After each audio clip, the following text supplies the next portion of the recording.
Hey guys, before we dive into the show, I wanted to tell you about the perfect trailer cue blueprint, which is 100% free and you can download it right now over at thetrailermusicschool.com/blueprint.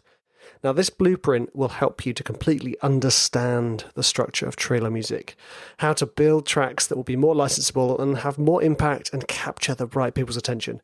So, whenever you start writing a cue, make sure you've got this blueprint to hand and you can use it to help speed up your process, feel more confident that you've crafted a well-structured trailer cue before you send it off to that publisher or editor or supervisor. Okay, let's get into the episode.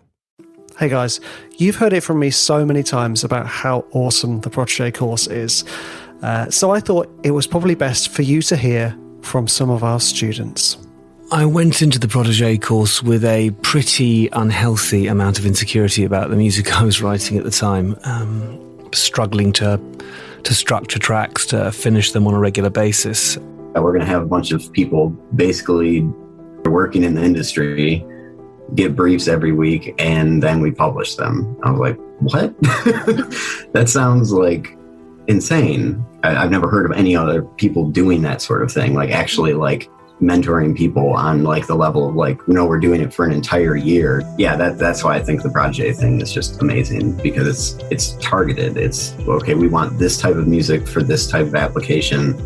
Let's do it. And then, okay, here's where you fell short, here's where you succeeded, and it's just amazing. I feel like I've learned so much and improved so much in my production skills. I've gotten better at percussion and better at my capacity to write tracks quicker has improved, and I've gotten better at properly responding to feedback, and I feel like now there is more of a future for me in the library world than there was before I started. It's definitely a course that I would recommend doing. There are so many courses out there, but this one really hammers home on how to write to brief, how to write quickly, and how to write expertly as well. Honestly, the videos are very user-friendly, they're very engaging, and you get to have breakdowns of some of Richard's most successful tracks, or Elephant Music's most successful tracks, which has been really useful as well. So I thoroughly recommend to dive right in. Protégé was one of the best investments that I ever made in my career. It did level up my game, and not just in skill, but also in my confidence. It just made me a more professional composer and a better composer. But the course did exactly what it intended to do, in that it kind of demystified the whole composition process, taught me a bunch of good habits. And I suppose most importantly, and what I'm the most grateful for, is the fact that it actually helped me to really enjoy writing music again. There you have it, guys. We are opening our doors for applications for the 21-22 masterclass year with Protégé.school. Go to protege.tiny.us/apply. That's protege.tiny.us/apply to start your application. One man with one microphone and one awesome podcast. Welcome to the Trailer Music Composers Podcast. Hey guys, welcome to another episode of the Trailer Music Composers Podcast. Now, for those of you who don't know, I have been advertising an audiobook on Facebook and Instagram. The audiobook's kind of, the premise behind the book is like, for those of you who still don't know that trailer music is a thing, and there are lots of people who do. You know, I still talk to people. Well, not so much recently, but I still talk to people and tell them what I do, and they say, "Oh wait, so it's not the music from the film used on a trailer," because so many people still don't realise that trailer music is an actual thing. So the book is kind of like aimed at kind of highlighting this and also explaining the industry and how it works and, you know, how you can make money, etc., etc. The end game for me is ultimately to get more people doing the courses. You know, I'm not going to lie about that. More people doing the courses, more people educating themselves about how to become trailer composers, then going out and making a living doing it. That's the end game. A byproduct of advertising on these platforms is you get a tremendous amount of feedback from people on Facebook, specifically Facebook. Feedback that you don't necessarily ask for, obviously, but you're advertising, so you come to expect it. Some of it's lovely, some of it's not so lovely. One of the interesting thing about it, though, is I obviously try not to read it because it would really affect my mood if I read some of those comments. One of the comments I did read a couple of them.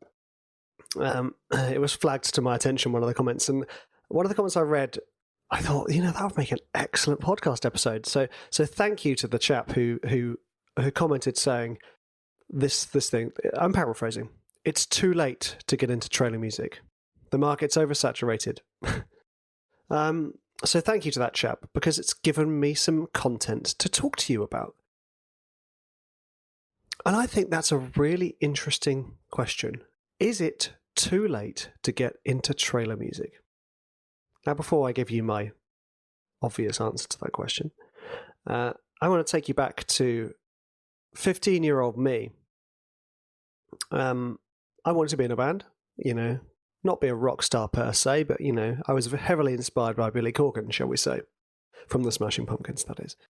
And there was a TV show, and it was about this band making it. I can't remember what the show was called, but throughout the show, they kind of highlighted basically that if you're going to be in a band, you're going to get done over by a record label, you're not going to make any money, and you're going to start back where you came from, which is in your squalid little home. That type of idea. You're going to fail if you're going to try being a musician. At the time, that really scared the living daylights out of me, because up until that point, I thought, I want to make being a musician. I want to make a go of that. I want to do it. At the time, that was manifesting as being a front man of a band, or at least in a band, anyway. And it scared me.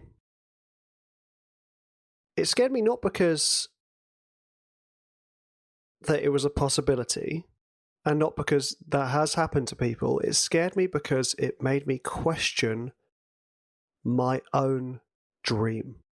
It made me question what I wanted to achieve in my life. Was it really worthwhile? Was it a waste of time? Is money the end game? And it filled me with fear. Thankfully to say, the fear didn't stop me. And I pursued that dream. Yes, it changed. It went from being in a band to being sort of a film composer, to being a jingle writer, to what I ended up being, which is a trailer music composer. And I'm very blessed to say a pretty successful one as well. So this question of, or not even a question, it's too late to get into the trailer music industry. This question sparked up that teenage me. And I thought to myself, actually, the issue here is fear. It's not fact. And it's not, I don't think it's even anger. It's fear. It's people feeling scared. Because one of the questions people ask me often, because obviously I teach people trailer music through the Trailer Music School, and I teach people a whole host of music, aimed at sync and licensing and placements through Protégé. I pretty much give away how I write everything and anything on Protégé.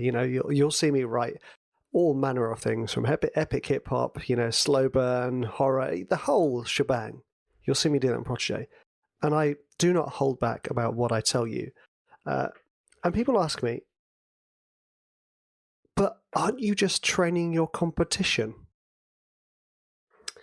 And again, it goes back to this idea of fear. I can't speak for anyone else's experience, but my experience as a professional musician, especially in the kind of formation of my career, was that there was a lot of, not necessarily in your face, but there was a lot of insinuation that you were going to be done over, and that people were going to steal your music, steal your clients, and basically abuse you as a copyright holder.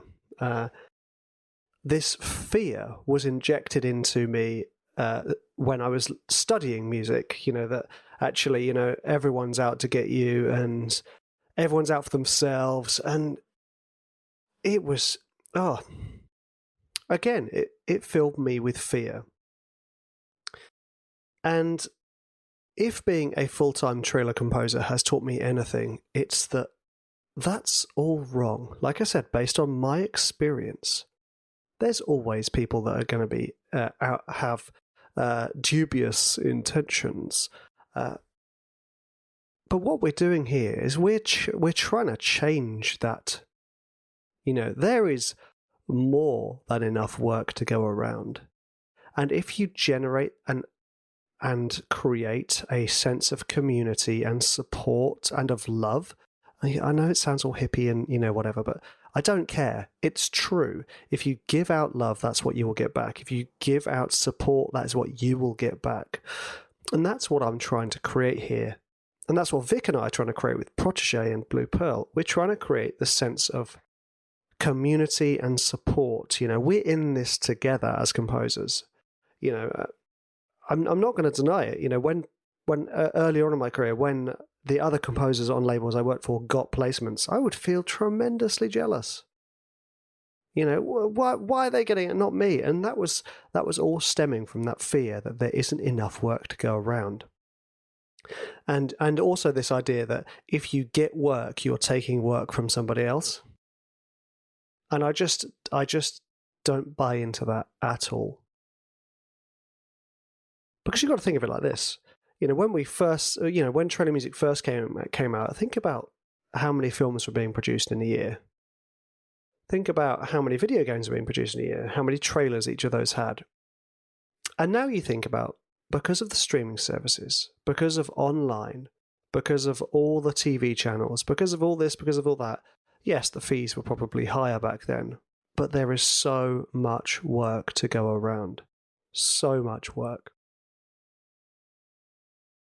So, in a really roundabout way to answer that question, or not even question, statement, it's too late. Is it too late to get into the trailer music industry? My answer is no. There is no better time than the present. In this year that I have done this podcast, I have seen people contact me very early on, and say to me, actually it's a year and a half this podcast has been going, reach out to me right at the beginning saying, thanks for all the information, I'm going to pursue trailer music. And then I see them getting placements. And then I see them releasing albums with libraries, which is a beautiful thing to behold. Other people finding their own success. It's kind of like life, really, or at least my idea of life is that we're all here for a very, very specific reason. We're all here for our specific purpose. And, most of that purpose is trying to find that purpose, admittedly. A lot of us don't find that purpose, or at least they have found it and second-guessed it because of fear that has been spread around. Now, I want you to kind of think about that question yourself. Is it too late to get into the trailer music industry? Because if I take that question and say, okay, well, if it's too late for a new person to come in with new work, it's obviously too late for me to produce any more albums because it's already saturated. Surely, that's the logic, isn't it? Or you could say, no, because now there's only enough work for the composers who are already in place. That speaks of fear of somebody scared of losing their position, which I get. I'm not judging anyone who is scared of losing their position or losing their work or losing their patch. But, I've got 3 very, very young kids, and one of the hardest lessons as a father for me to teach them is the importance of sharing. Children will often go to take something to keep it for themselves. This is mine, no one else has it. But sharing with other people, as with kids, it doesn't diminish what you have, and it usually greatly expands it. Seeing my students and mine and Vic's students get placements, even just getting attention from libraries, fills me with so much joy. Okay, maybe looking on the most cynical aspect, maybe they win a trailer that I was up against them with, for, I should say. Who cares? It's like, okay, maybe eventually I stop winning trailers. Well, then maybe my path is changing. Or maybe I've gotten so sort of stuck in my ways that I've lost the fun of play. And I've lost the joy for it. You know, I had this with teaching. I used to teach guitar. And a lot of the teachers, when I first started, were very, very cynical. You know, no one ever practices, you know, there's hardly any talented kids or kids willing to put any time in. And I thought, oh, really? This is terrible news. And then when I started teaching, I was like, hey, these kids are awesome. They're just not being addressed properly. You know, you've got to focus on people's joy and focus on their love. Sorry, it sounded like I was crying then. I may or may not have been. No, I'm not. I just got something stuck in my throat. With guitar teaching, it was kind of like, well, I'd say to the kids, well, what do you want to learn to do? And some would say, I want to do my grades, which for other countries that don't have grades is like tiered exams to show how good you are on an instrument, which I like the idea of for those of us who are inclined towards achievement. But for those of us who are inclined towards enjoyment, sometimes the grades weren't always the best thing. And some of them would say, you know what, I want to learn how to play a Muse song. And I'd say, piece of cake. Well, not necessarily. Some of them are quite difficult to play, but, you know, there's always ways you can teach a song that are applicable to any level of playing, even if it is just root notes played on the bar. But the act of them playing and enjoying it gave me pleasure. I enjoyed seeing my students enjoy what they were doing. And that still carries through now. I am very, very happy to bring new talent and new faces and new people into the industry, because at the very worst, my competitiveness kicks in and I produce more work and they will make me better. You know, it's like, and at the best, everybody wins. You know, I just think we're faced too often with fear and anger. You know, we see it all in the news every single day. Oh, no. I mean, that's why I never watch the news or read it or listen to it in any way, shape or form, because all it does is fill me with fear and anger. And I don't need that stuff. I want to go into my work with passion and enjoyment and fun. And I want to go into teaching with the same thing.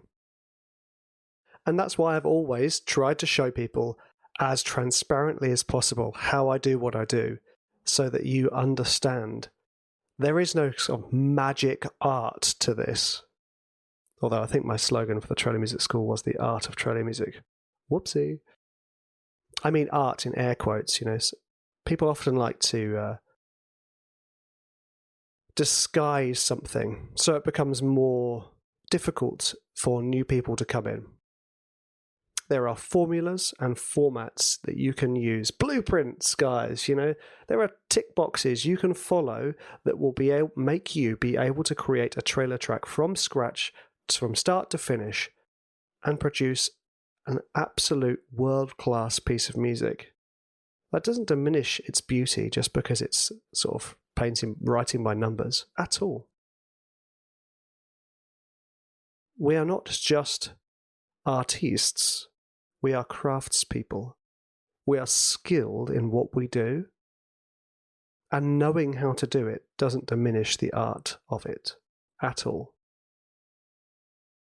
So if anyone tries to fill you with this idea of fear that there's not enough work, or fear that someone's going to take your copyright, fear of this, fear of that, remind yourself you cannot live in fear. Oh, this is getting a bit philosophical, isn't it? You cannot live in fear, because that fear will stop you doing those things you truly want to do and that you truly know you are here for. So guys, Do not listen to the naysayers. If you want to do trailer music, just do it. Just do the stuff you want to do and that you're passionate about and that fills you with curiosity and enjoyment. Sometimes, yes, that'll diminish because life is cycles. You know, you might have a good day, you might have a bad day. That's all part of it. But you know deep in you that music is your thing. And that's why I'm so passionate about this, because I am very aware of that feeling. Music is my thing. Yes, I love other creative projects. I absolutely love other creative projects, but music is my thing. And that is the main channel that all my creativity is going to go through. And I know you feel that burning desire for music as well. That's why you've sat listening to me rambling on for however many minutes it's been. Don't give in to fear. And definitely don't read negative comments on Facebook. or you know, unless you can turn it into some kind of creative prose, like a podcast like this one. You know, and you're all entitled to your opinions, but this one is my opinion. If you want to do trailer music, there is more than enough work to go around. You just show up, and you show what makes you, you. In your music, of course. Right, guys. Thank you for listening. You are absolute legends. I appreciate you listening absolutely no end. I love the fact week in, week out, you guys are listening to this podcast, and I hope you're enjoying the kind of like change in pace and the change in formats. It's a lot more fun for me to have lots of different things going on. Also because sometimes it's quite hard to think of things to talk about, you know. But having the group calls, having the banter show with Kieran and Cody, I've also, you know, having the interviews, I've also got an interesting one coming up where I'm interviewed by a fellow composer who she is more in the score world, the contemporary dance world. She wanted to know about trailer music, so I was like, hey, let's do a podcast. And it's awesome. So you guys will hear that in a few weeks. I hope you had a nice week, guys. I hope you continue to have a nice week, and do not give in to fear. Just do the stuff you want to do, guys. If it's trailer music, rock on.